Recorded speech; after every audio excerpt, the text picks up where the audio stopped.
Hello everyone, magandang oras sa ating lahat. Welcome to my videos. Maraming salamat sa panonood at lalo na sa mga nag-subscribe.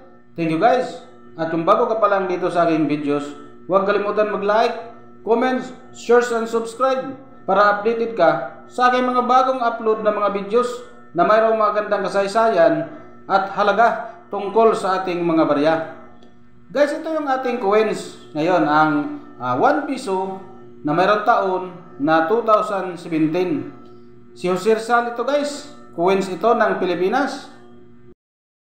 Guys, kung mahilig kang mangolekta ng mga barya guys, tapusin ang video dahil para sa iyo ito.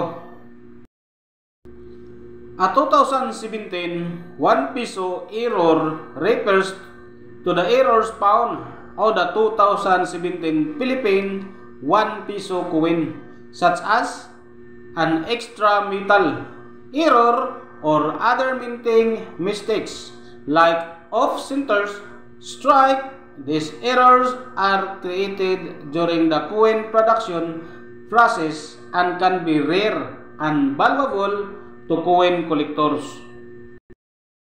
Types of error: extra metal, a rare error where excess metal appears on the coin's surface during the minting process.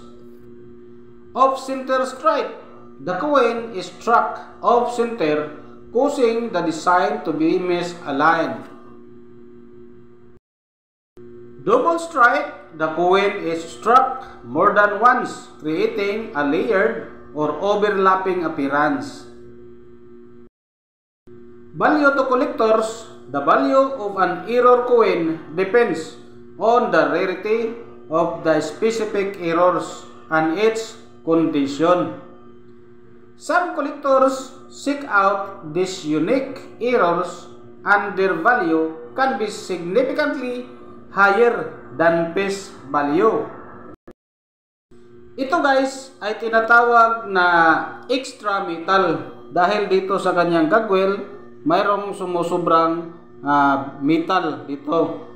Kaya ang halaga nito guys mas mataas pa sa kanyang face value at magdedepende rin guys sa kanyang kondisyon, kung walang madaming mga damage, mga gasgas at iba pa.